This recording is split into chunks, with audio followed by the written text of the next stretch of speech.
21 எதிர்ப்பு பேரணியில் பங்கேற்பதாக மஹிந்த அறிவிப்பு. தொழிற்சங்க நடவடிக்கைகளுக்கு மத்தியில் மொட்டு கட்சியை சந்தித்த அரசு மருத்துவ அதிகாரிகள் சங்கம்.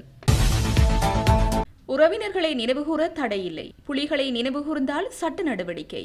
அமைச்சர் நலிந்த ஜெயதீச தெரிவிப்பு. முக்கிய பதவியிலிருந்து விலகிய நாமல். தாஜுடீன் கொலை ஈஸ்டர் தாக்குதல் ஆதாரங்கள் அளிக்கப்பட்டாலும் உண்மை வெளிவரும், ஜனாதிபதி தெரிவிப்பு.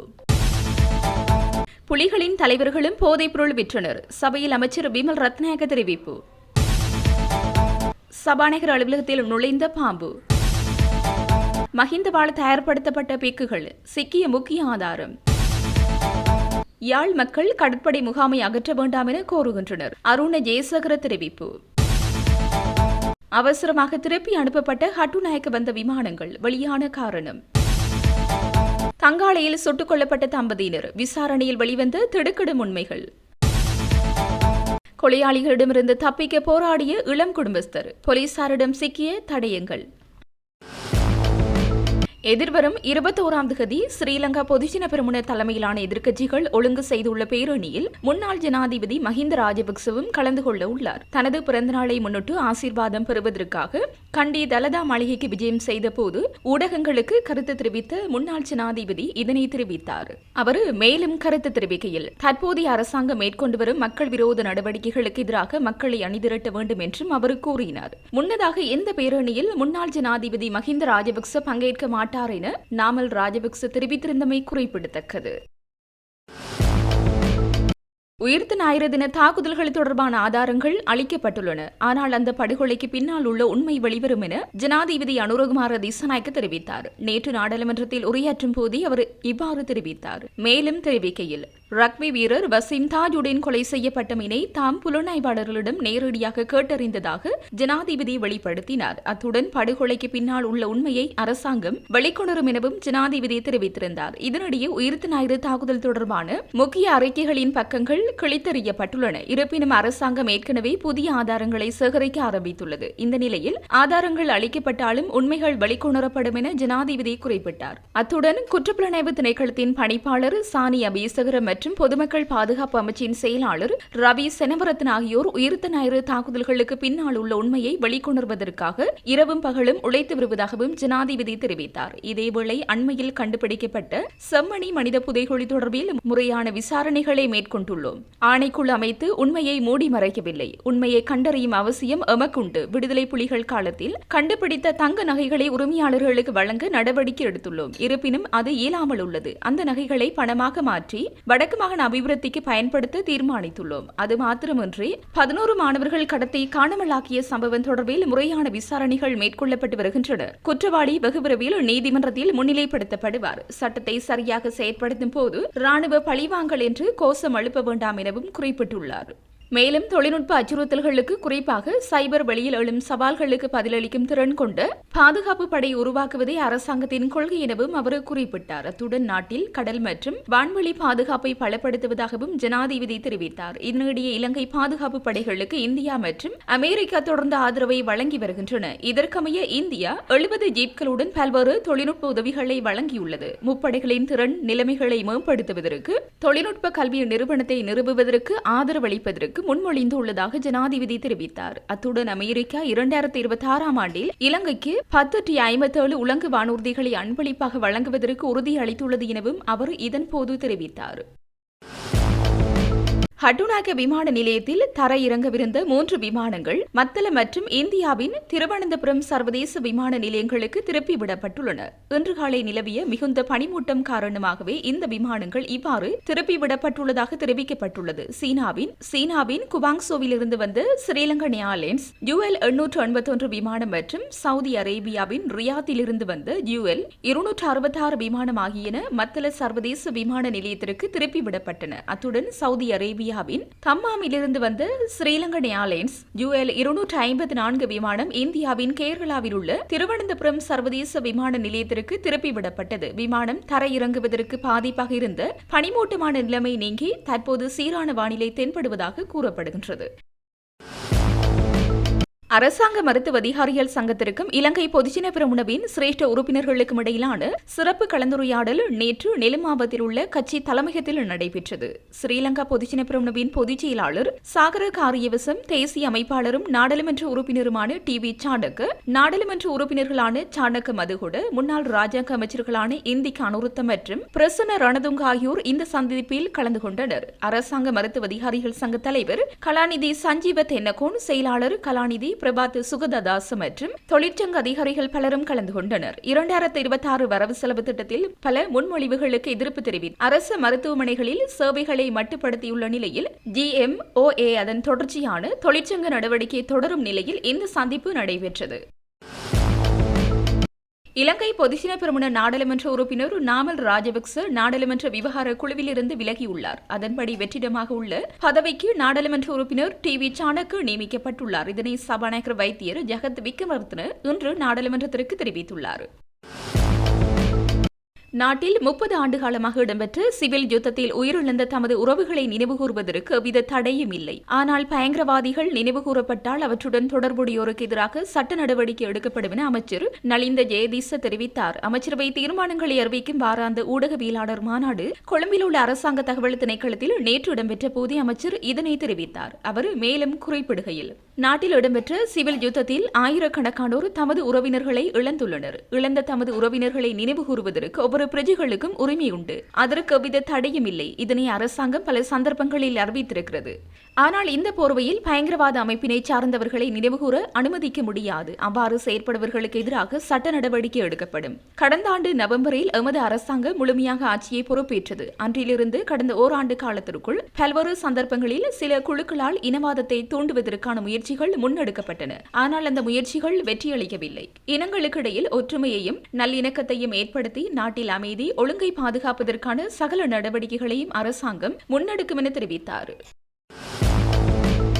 விடுதலை புலிகள் இயக்கத்தைச் சேர்ந்த தலைவர்கள் சிலர் போதைப்பொருள் வியாபாரத்தில் ஈடுபட்டிருந்தனர். வடக்கு மற்றும் கிழக்கில் போதைப்பொருள் பாவனை இல்லாதொழிக்க உரிய நடவடிக்கை எடுக்கப்படும் என அமைச்சர் பிமல் ரத்நாயக்க தெரிவித்தார். நாடாளுமன்றத்தில் நேற்று உரையாற்றுகையில் மேற்கண்டவாறு தெரிவித்தார். அவர் மேலும் உரையாற்றியதாவது: வடக்கு மற்றும் கிழக்கில் போதைப்பொருள் விநியோகத்தில் போலீசாரும் ராணுவத்தினரும் ஈடுபடுவதாக கஜேந்திரகுமார் கூறினார். ஆனால் வடக்கிலே அதிகளவானோர் கசிப்பு மற்றும் போதைப் பொருட்களால் பாதிக்கப்படுகின்றனர்.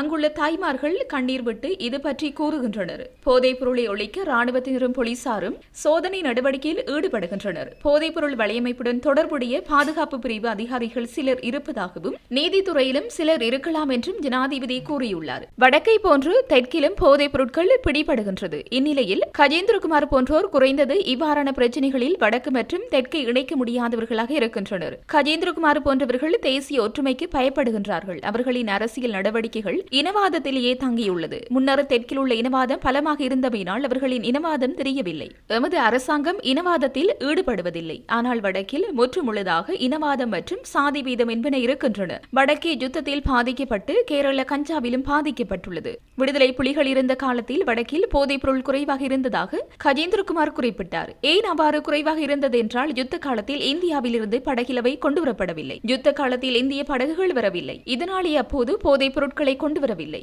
எவ்வாறாயினும் விடுதலை புலிகள் அமைப்பின் தலைவர்கள் சிலர் போதைப் பொருள் வியாபாரத்தில் ஈடுபட்டனர் என்பது அனைவருக்கும் தெரிந்த விடயமே. அவர்களின் இயக்க நடவடிக்கைகளுக்காக அவர்கள் போதைப் பொருள் வியாபாரத்தில் ஈடுபட்டனர். வடக்கு மற்றும் கிழக்கு மாகாணங்களை அபிவிருத்தி செய்வதற்கு நாங்கள் விசேட கவனம் செலுத்தியுள்ளோம். எதிர்க்கட்சிகள் இனவாதத்தை மாத்திரம் முன்னிலைப்படுத்தி செயற்படுகிறார்கள். திருகோணமலை சம்பவத்தை தூண்டிவிட்டு அதிலும் இவர்கள் அரசியல் லாபம் தேடிக் கொள்கிறார்கள் என தெரிவித்தார்.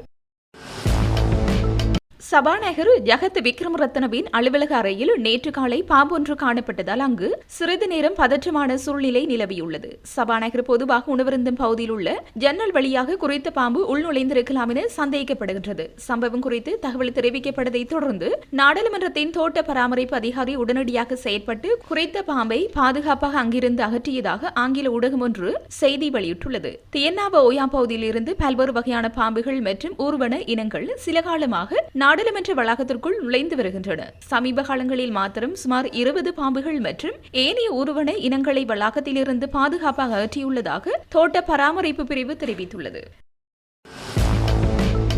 யாழ்ப்பாணம் காரைதீவு பகுதியில் உள்ள கடற்படை முகாமை அகற்ற வேண்டாம் என்று அப்பகுதியில் வாழும் தமிழ் மக்களினிடம் தனிப்பட்ட முறையில் வலியுறுத்தியுள்ளார்கள் என பாதுகாப்பு பிரதி அமைச்சர் அருண ஜெயசகர தெரிவித்துள்ளார். 147 பேர் கைச்சாத்திட்டு கையளித்த அந்த கடிதத்தை சபைக்கு சமர்ப்பிக்கிறேன் எனவும் பாதுகாப்பு பிரதி அமைச்சர் குறிப்பிட்டுள்ளார். நாடாளுமன்றத்தில் நேற்று இடம்பெற்ற வரவு செலவு திட்ட குழுநிலை விவாதத்தில் உரையாற்றுகையிலேயே இவ்வாறு தெரிவித்துள்ளார்.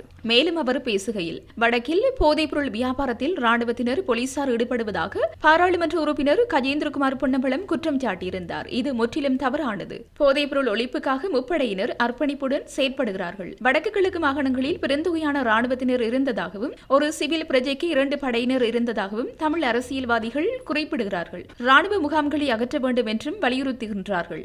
ஆனால் யாழ்ப்பாணம் காரை நகர் பகுதியில் உள்ள கடற்படை முகாமை அகற்ற வேண்டாம் என்று அப்பகுதியில் வாழும் தமிழ் மக்கள் என்னிடம் தனிப்பட்ட முறையில் வலியுறுத்தியுள்ளார்கள். 147 பேர் கைச்சாத்திட்டு கடிதம் ஒன்றையும் அனுப்பி வைத்துள்ளார்கள். அந்த கடிதத்தை சபைக்கு சமர்ப்பிக்கின்றேன். கடற்படை முகாம் இருப்பதால் தான் எமது பாதுகாப்பு உறுதிப்படுத்தப்படுகிறது. போதைப்பொருள் வியாபாரம் கட்டுப்படுத்தப்பட்டுள்ளது என்று காரைநகர் பகுதி தமிழ் மக்கள் குறிப்பிடுகின்றார்கள். பொதுமக்களின் அபிலாசைகளை அடிப்படையாக கொண்டு உரிய நடவடிக்கைகளை நாங்கள் மேற்கொள்வோம். தேசிய பாதுகாப்புடன் காரணிகளை அடிப்படையாக கொண்டு வடக்கு கிழக்கு மாகாணத்தில் காணிகள் கட்டம் கட்டமாக விடுவிக்கப்படுகின்றன. காணி வெடிப்புக்கு தடையாக உள்ள காரணிகளை அடிப்படையாக கொண்டு மாற்று நடவடிக்கைகள் எடுக்கப்பட்டுள்ளன என்றார். 2026 ஆண்டுக்கான வரவு செலவு திட்டத்தில் ஜனாதிபதி கடற்றொழிலை அபிவிருத்தி செய்யப்போவதாக அறிவித்திருந்தார். ஆனால் சட்டவிரோத கடற்றொழில் மற்றும் இந்திய இழுவைமடி படகு தொழில்களை கட்டுப்படுத்தாமல் எப்படி கடல் வளத்தை அபிவிருத்தி செய்ய முடியும் என வடமராட்சி வடக்கு கடற்றொழிலாளர் கூட்டுறவு சங்கங்களின் சமரசத்தின் உபதலைவர் வர்ணகுலசிங்கம் கேள்வி எழுப்பியுள்ளார். அவர் தனது இல்லத்தில் நேற்று நடத்திய ஊடக சந்திப்பிலேயே அவர் இவ்வாறு தெரிவித்துள்ளார். அவர் மேலும் தெரிவித்ததாவது, நாகராசா வர்ணகுலசிங்கம் இன்னைக்கு எங்கட கடத்தொழில் சம்பந்தமாக கௌரவ ஜனாதிபதி அனுரகுமார திசாநாயக்க அவர்கள் பார்லிமெண்டில் 2026 ஆண்டு பட்ஜெட் இந்த உரையில ஒரு உரை ஒன்று வழங்கியிருந்தார். மீன் வளத்தை பெருக்கவனும் கடல் தொழிலாளிகள் இந்த வாழ்வாதாரத்தை உயர்த்தணும் என்று சொல்லி, உண்மையின்படி அது ஒரு வரவேற்க வேண்டிய விஷயம். நாங்கள் சந்தோஷப்படுறாங்க. அப்படி ஒரு சொன்ன ஜனாதிபதி இன்றைக்கு எந்த ரீதியில மீன் வளத்தை பெருக்க போயின, கடற்தொழிலாளிகள் இந்த கடல் வாழ்வாதாரத்தை உயர்த்த போயின. இன்றைக்கு முற்றுமுழுதாக கடல் வளத்தை அழிக்கின்ற தொழிலுக்குத்தான் ஊக்குவித்து கொண்டிருக்கிறார்கள். இன்றைக்கு 16 தொழில் தடை என்று சொல்லி அந்த 16 தொழிலையும் இன்றைக்கு ஊக்குவித்து இன்றைக்கு கடல் வளத்தை முற்றாக அழித்து கொண்டிருக்கிறது இன்றைக்கு தடை செய்யப்பட்ட தொழில்கள். அந்த தடை செய்யப்பட்ட தொழில்கள் தான் இன்றைக்கு அரசாங்கம் ஊக்குவிச்சு கொண்டிருக்கு. அது உள்ளூர் இழுவப்பட என்றாலும் சரிதான், சுருக்குவேல் என்றாலும் சரிதான், டைனமைட் என்றாலும் சரிதான், தங்குசிவேல் என்றாலும் சரிதான், தடை செய்யப்பட்ட தொழில் எல்லாத்தையும் ஊக்குவிச்சு கொண்டிருந்தால் எப்படி மீன் வளத்தை பெருக்கிறது? இன்றைய கடல்ல உள்ள வளங்கள் முற்றாக அழிச்சு கொண்டிருக்கிறார்கள். இந்த உள்ளூர் இழுவப்படையும் சரி, இல்ல தாண்டிய இந்தியா இழுவப்படையும் சரி, இன்றைக்கு எங்கள் இந்த கடல் வளங்களை முற்றாக அழிச்சு கொண்டிருக்கிறார்கள். இந்தியால சுருக்கு வேலி ஒரு பக்கம், இந்தியால டைனமைட் ஒரு பக்கம், தங்குசி வேலி ஒரு பக்கம், அடுத்த சிறிய கண் போட்டு நேவலை பிராண்டி வேலைன்னு சொல்லி இப்படியா கொத்த வேலையில போட்டு இன்றைக்கு கடல் வளம் நாசமா போய் கொண்டிருக்குது. அப்ப மீன் வளத்தை பெருக்கணும் சொல்லி ஜனாதிபதி அவர்கள் சொல்லியிருக்காருன்னு சொன்னார். என்னென்று மீன் வளத்தை பெருக்கிறது? ஆனா இதுகள் எல்லாம் வாய்ப்பை தலைவில. ஏன்னா இதே ஜனாதிபதி அவர்கள் வெள்ளடத்துல உதயசீரர் கடற்கரையில உள்ளூர் இழுவப்படி மாடி டோலரை உள்ளூர் இழுவப்படி டோலரை 2 மாசத்துக்கு நிப்பாட்டுறேன்னு சொல்லி இன்றைக்கு 1 வருஷம் ஆச்சு, நிப்பாட்டே இல்லை. இன்றைக்கு அதே வசனத்தை தான் இன்றைக்கு கடற்தொழில் அமைச்சர் சந்திரசேகர் அவர்கள் பயன்படுத்தியிருக்கிறார். என்று சொன்னால் 21ஆம் தேதி உலக மீனவர் தினம். அந்த மீனவர் தினத்துல கலர் மீன்கள் அதை இன்றைக்கு காட்சிப்படுத்தி ஒரு கண்காட்சி ஒன்று சொல்லி இன்றைக்கு நடத்த போறதாகவும், அதுக்கு எல்லாரும் பள்ளிக்கூட மாணவர்கள் இருந்து சகல விரை வருகதரை சொல்லியும், அடுத்த எல்லாருக்கும் இலவசமான முறையில பஸ்கள் விடலாம் என்று சொல்லியும், அதுலேயும் சொல்றார், இலங்கையை சுத்தி கடல் இருக்கு, கடல் இலங்கையை விட கடல் வளம் தான் பெருசு, கடல் தான் கூட 8 மடங்கு கடல் கூட. இந்த கடல்ல இருக்கிற வளங்கள் எல்லாத்தையும் நாங்கள் பாதுகாத்து மீன் வளத்தை பெருக்கணும் என்று சொல்லி ஒரு வசனம் பாவித்திருக்கிறார். இன்றைக்கு அதே சந்திரசேகர், அதே கடற்தொழில் அமைச்சர் பிரயாணத்துக்கு தடை செய்யப்பட்ட தொழிலை ஊக்குவித்து கொண்டிருக்கிறார்.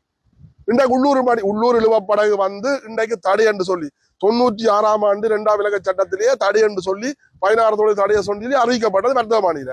அதே மாதிரி 2017ஆம் ஆண்டு உள்ளூர் இழுவப்படகு தடை என்று சொல்லி வர்த்தக மாநில அறிவிக்கப்பட்டு வழிவிட்டறீங்க. அப்ப இன்றைக்கு எங்கட வளத்தை அளிக்கிற தொழிலை இன்றைக்கு நீங்கள் ஊக்குவிச்சு கொண்டிருக்கிறீர்கள். நிப்பாட்டாமல் மீன் வளத்தை பெருக்கணும், கடல் வளத்தை பாதுகாக்கணும் சொன்னா இன்னும் பாதுகாக்கணும். சரியான ஒரு கடற்தொழில் அமைச்சர் என்று சொன்னா வந்த உடனே நாங்கள் போய் கலைச்ச உடனே இதுக்குரிய நடவடிக்கை எடுத்திருக்கணும். உடனடியாக தடை செய்யப்பட்ட தொழில் அதை நிப்பாட்டி இருக்கணும். இன்றைக்கு தடை செய்யப்பட்ட தொழிலை நிப்பாட்டாமல் வச்சுக்கொண்டு இன்றைக்கு கடல் வளத்தை பெருக்கணும், மீன் வளத்தை பெருக்கணும், மீனவற்ற வாழ்வாதாரத்தை உயர்த்தணும் என்று சொன்னா என்ன உயர்த்துறது? அவங்க எல்லாரும் இன்றைய கடல்ல உள்ள வளம் முழுக்க அழிச்சு கொண்டே இருக்கிறாங்க, முழுக்க முழுக்க முழுக்க அழிச்சு கொண்டு இருக்கிறாங்க. அதை வந்து நீங்கள் திருப்பி கடல் வளத்தை பாதுகாக்க போறீர்கள், கடல் மீன் வளத்தை பெருக்க போறீர்கள், மீனவற்ற வாழ்வாதாரத்தை உயர்த்த போறீர்கள். முதல் கடல் வளத்தை அழிக்கிற தொழிலை நிப்பாட்டுக்கும், சட்டவிரோதமான தொழிலை நிப்பாட்டுக்கும். நீங்கள் நிப்பாட்டினால் நீங்க சொல்றது சரி, 2 வருஷம் 1 வருஷமோ 2 வருஷத்துக்கு இல்ல, திரும்பியும் கடல் வளத்துல மீன் வளம் பெருகும். கடல்ல வந்து புல்லு பூண்டு காளான்கள் பவளக்கொடிகள் பவளப்பாறைகள் உருவாகும். அதுல இருந்து மீன் வளம் பெருகும். மீன் வளம் பெருகினால் உண்மையின்படி நாங்கள் கடற்தொழிலாளிகள் வாழ்வாதாரம் உயரும். நாங்கள் பழைய காலம் மாதிரி சந்தோஷமா இருக்கலாம். அதுகளை விட்டுட்டு சும்மா வாயளவில சொல்லிக் கொண்டிருக்காங்க. வாயளவில ஜனாதிபதி என்றாலும் சரிதான், கடற்தொழில் அமைச்சர் வாயளவில சொல்லாமல் நடைமுறையில வாங்க, நடைமுறையை செய்யுங்க. இன்றைக்கு கடல் அழிஞ்சு கொண்டிருக்கு, இன்றைக்கு எல்லாத்தாலையும் அழிஞ்சு கொண்டிருக்கு. இன்றைக்கு பிளாஸ்டிக் பொருளாலே அழியுது.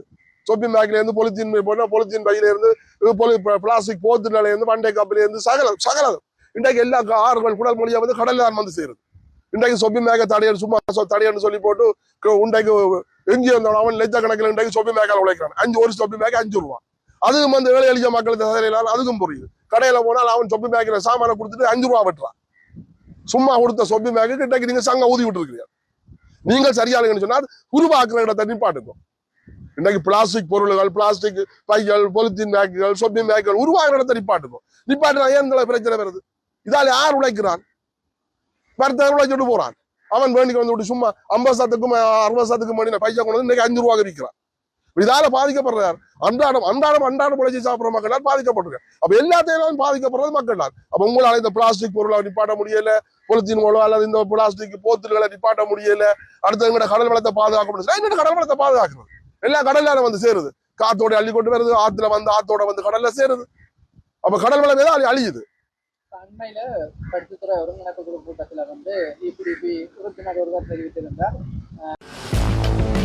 திருகோணமலை புத்தர் சிலை விவகாரம் தற்போது பேசுபொருளாக உள்ள நிலையில் நாடாளுமன்ற உறுப்பினர் நாமல் ராஜபக்சவின் சமூக வலைதளங்களில் வெளியான சில புகைப்படங்கள் மேலும் இந்த விடயத்தை பூதாகரமாக்கியுள்ளது. இந்த புத்தர் சிலை விவகாரத்தில் 21ஆம் தேதி அரசாங்கத்திற்கு எதிராக நடைபெறவுள்ள பேரணிக்கான சதித்திட்டம் உள்ளதாகவும் சில தகவல்கள் வெளியாகியுள்ளன. திருகோணமலை புத்தர் சிலை விவகாரத்தின் போது ஒரு பௌத்த துறவி போலீசாரை அறைந்த காணொலியொன்று வெளியானது. இந்நிலையில் குறித்த பௌத்த துறவி வைத்தியசாலையில் அனுமதி பெற்றுள்ளதுடன் அவருக்காக நாமல் ராஜபக்ச தரப்பினர் பேசி வருகின்றனர்.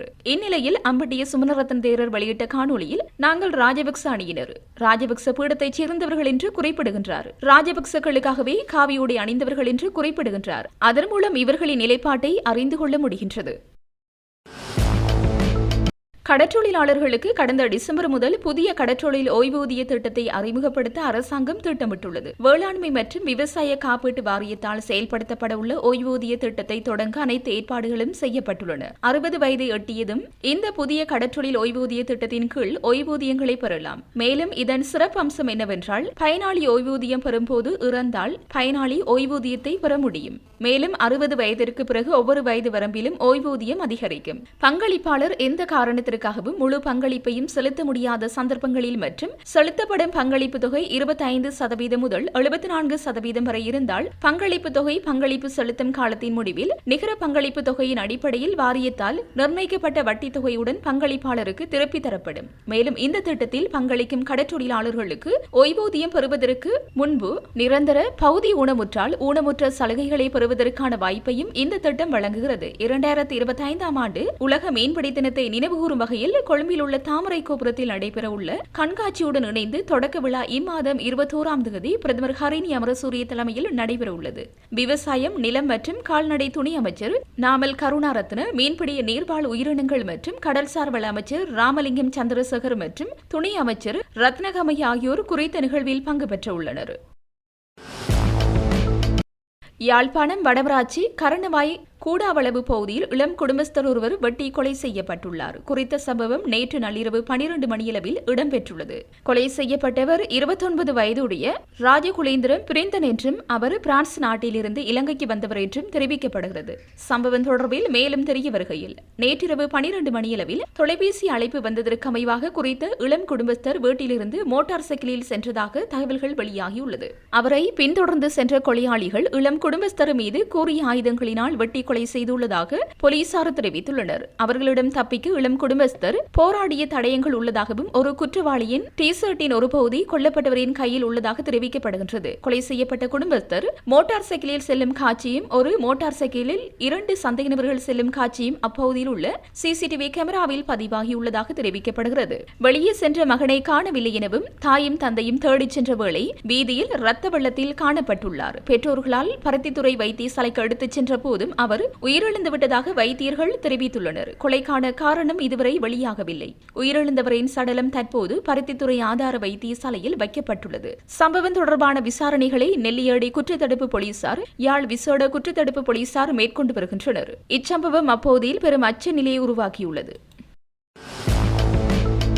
தங்காளியில் சுட்டுக் கொல்லப்பட்ட தம்பதியினர் வெளிநாட்டில் வசிக்கும் போதைப் பொருள் கடத்தல்காரரான உணகுருவின் நெருங்கிய உறவினர்கள் என போலீசார் தெரிவித்துள்ளனர். தங்காளை உணகுருவ வாபிக்கு அருகிலுள்ள வர்த்தக நிலையம் ஒன்றில் நேற்று இடம்பெற்ற துப்பாக்கிச் சூட்டில் தம்பதியினர் உயிரிழந்தனர். குறித்த தம்பதி உயிரிழந்த சம்பவம் தொடர்பாக விசாரணைகள் நடந்து வருகின்றன. இந்நிலையில் சுட்டுக் கொல்லப்பட்ட இருவரும் வெளிநாட்டில் வசிக்கும் போதைப் பொருள் கடத்தல்காரரான உணகுருவின் நெருங்கிய உறவினர்கள் என போலீசார் தெரிவித்தனர்.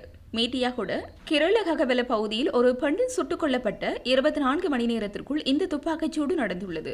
தங்காளி துப்பாக்கிச் சூட்டில் உயிரிழந்த இருவரும் 68, 59 வயதுடையவர்கள் என தெரிய வந்துள்ளது. இருவரும் உணகுருவ சாந்தாவின் மாமா மற்றும் அத்தை என போலீசார் தெரிவித்தனர். துப்பாக்கிச் சூடு நடந்த இடத்திலிருந்து சுமார் 2 கிலோமீட்டர் தொலைவில் கைவிடப்பட்ட நிலையில் துப்பாக்கிச் சூடு நடத்தியவர்கள் செலுத்தி வந்த மோட்டார் சைக்கிள் நேற்று போலீசாரால் கண்டுபிடிக்கப்பட்டது. சீனி மோதிரம் மற்றும் தங்காளையில் 3 பார ஊர்தியிலிருந்து பாதுகாப்பு படையினரால் கைப்பற்றப்பட்ட போதைப் பொருள் உணகுருவ சாந்தாவிற்கு சொந்தமானது என்பதும் தெரிய வந்துள்ளது.